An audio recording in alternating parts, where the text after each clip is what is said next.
Hello नमस्कार, स्वागत है आप सभी का यूट्यूब चैनल के इस बेहतरीन प्लेटफॉर्म पे।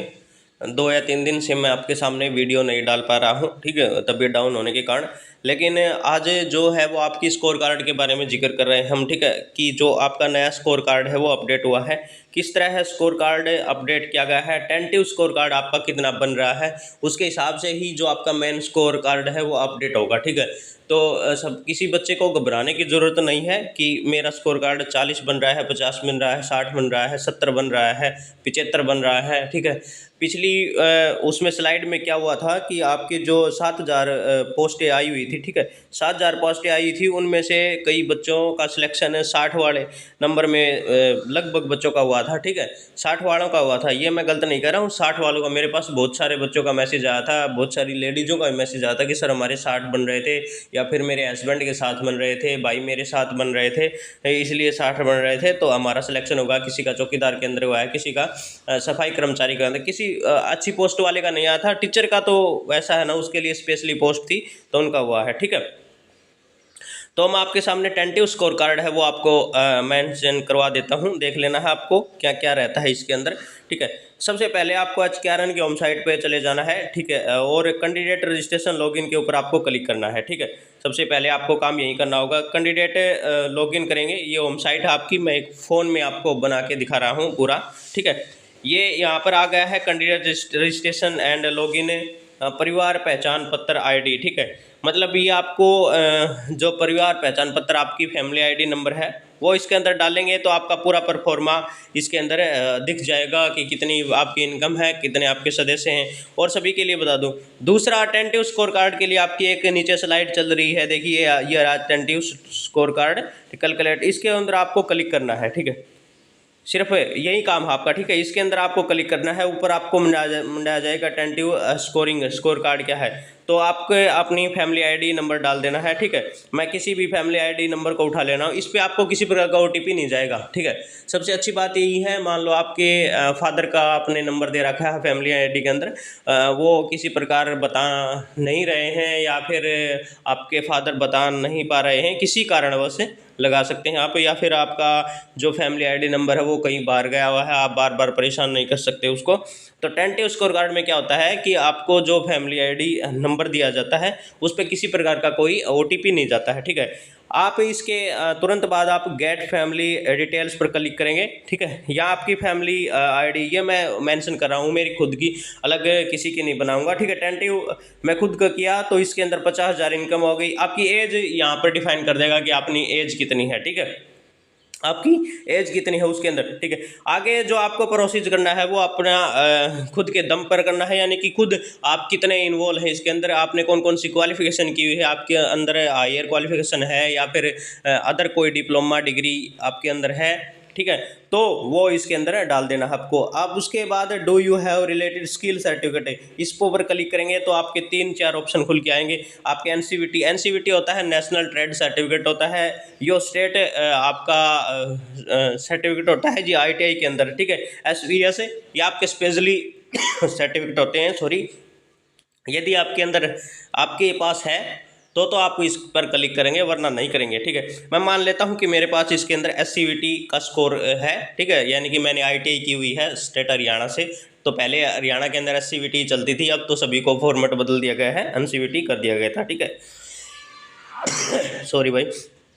Do you evaluate social economic benefit, social economic benefit आप लेना चाहते हैं या नहीं, उसके अंदर आपको विदुर, ठीक है, ये वो नंबर उन्हीं के काउंट किए गए हैं अभी सोशल इकोनॉमिक में, कि आप विदुर हैं यानी विधवा के हैं, या फिर किसी प्रकार आप कोई ऐसे में व्यक्ति हैं। मैं आपको पूरी डिटेल बताऊँ तो मैंने किया इसके अंदर कि मैं नहीं लेना चाहता हूँ बेनिफिट। उसके बाद आपका CAT स्कोर कार्ड, CAT में बता देता हूँ, किसी बच्चे का C के अंदर अप्लाई नहीं हुआ है तो D के अंदर अप्लाई हुआ होगा, ठीक है।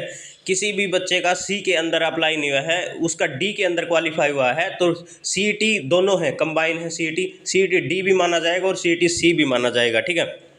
यदि आपने अपडेट नहीं किया है तो आपको अपडेट कर देना है। हाँ, अपडेट का प्रोसीजर पहले 2 महीने रहता था, ठीक है। यदि आपने आपको अपडेट कर दिया गया है, सीटी आपने रजिस्ट्रेशन के अंदर अपडेट कर दिया गया है, फिर भी आपका किसी बच्चे का 1 महीने, 1.5 महीना, 2 महीने के अंदर आपका वहाँ पर सीटी पेंडिंग दिखाता है, उसके बाद ही स्कोर कार्ड में आपका ऐड होता है, ठीक है। तो मैंने कर दिया, मेरा सीटी क्वालिफाई है, ठीक है। ऊपर ये ऐसे मार्क मांगेगा आपको कि कितने नंबर हैं आपके, तो मैंने इसके अंदर आपके 50 नंबर डाल दिए। ये मिनिमम आपको डाल रहा हूँ मैं कि मेरे 50 ही नंबर हैं, ठीक है।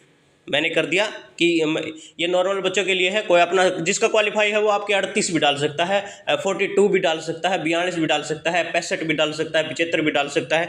वो आपके नंबर हैं वही डाल सकता है, अदर नहीं, जो नंबर है वही डाल सकता है। उसके बाद अपना same applied and same block, क्या आपने सेम ब्लॉक के अंदर अप्लाई किया है। अब ये तो ज़रूरी नहीं है कि किसी बच्चे का सेम ब्लॉक के अंदर ही वैकेंसी आई है, ठीक है।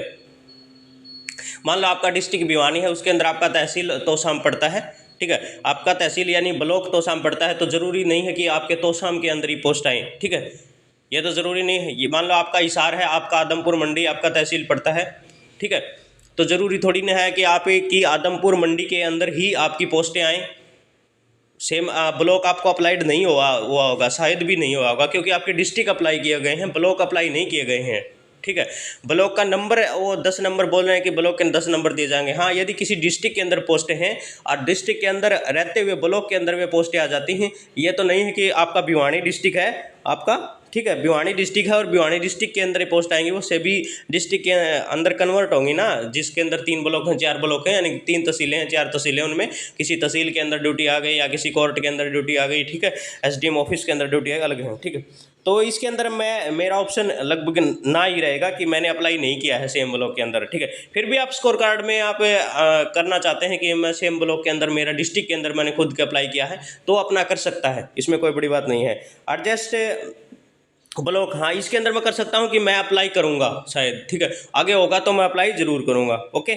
आगे है हायर क्वालिफिकेशन पोस्ट अप्लाई। हाँ, मेरे पास हायर क्वालिफिकेशन है या नहीं, ये देख लेना है।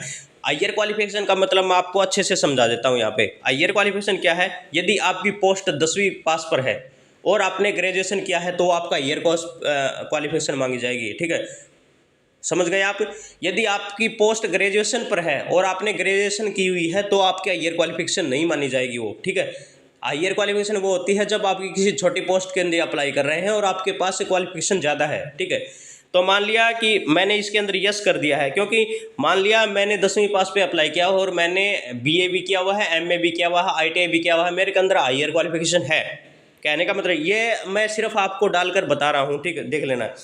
सेलेक्ट एक्सपीरियंस है, आपके पास एक्सपीरियंस है, यदि आपने गवर्नमेंट जॉब का एक्सपीरियंस लगा हुआ, मैं कहता हूँ जिसने गवर्नमेंट का पहले से एक्सपीरियंस लगा वो तो बच्चे लाग ही लिए हैं, वो पहले से ही लाग लिए हैं, ठीक है।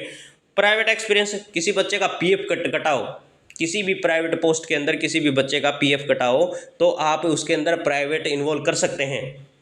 ये पहले स्टार्टिंग में नहीं हुआ था, लेकिन बाद में अप्लाई कर दिया गया था कि प्राइवेट किसी भी विभाग में आपने प्राइवेट में जॉब की है 5 साल 10 साल, ठीक है, 7 साल 8 साल, तो और उसके अंदर आपका पीएफ नंबर जरूरी है, क्योंकि आपके जहाँ एक्सपीरियंस लगेंगे वहाँ पीएफ नंबर डलता है आपका।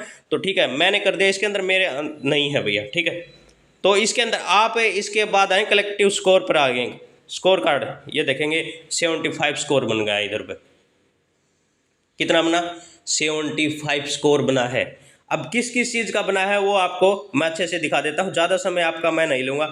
फैमिली आईडी के आपके 50,000 हैं, 50,000 मतलब कि आपकी 1 लाख तक या 80,000 तक आपकी इनकम है तो आपको 40 नंबर इसके अंदर दिए जाएंगे, ये कंफर्म है, ठीक है। एज की 28 साल इसके अंदर एज है, एज का मतलब यही है कि आपकी 25 प्लस एज है, 24 या 25 प्लस एज, आपको 10 नंबर इसके अंदर एज को दिए जाएंगे, ठीक है, कंफर्म है आपकी, ठीक है। सोशल इकोनॉमिक यदि किसी बच्चे की है तो 5 नंबर उसको दिए जाएंगे अलग से, इसके अंदर नहीं थी तो मैंने डाला नहीं, ठीक है। फिर भी आप देख लेना स्कोर कार्ड में सीईटी आपकी अप्लाई है तो आपको नंबर दिए जाएंगे, कम से कम 10 नंबर इसके अंदर प्रोसीजर रखा गया है तो इसके अंदर दिए जाएंगे, ठीक है। मार्क का लिया जाएगा, सेम ब्लॉक के अंदर रहेंगे तो भी आपको नंबर अलग से दिए जाएंगे, ठीक है।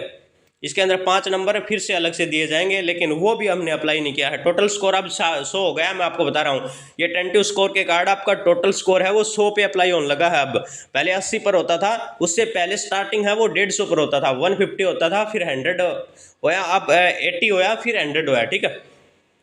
उसके बाद हायर क्वालिफिकेशन और एक्सपीरियंस है, ये आपका टेंटिव स्कोर कार्ड निकल कर आ गया है। ठीक है, तो सभी बच्चों ने आपका स्कोर कार्ड अच्छे से चेक कर लेना, आपके पास कौन सी क्वालिफिकेशन है, कौन सी हायर क्वालिफिकेशन है, कौन सा स्पेशल डिप्लोमा है, किसके लिए आपने अप्लाई किया है, सीटी है या नहीं। ठीक है, तो बहुत बहुत धन्यवाद आपका।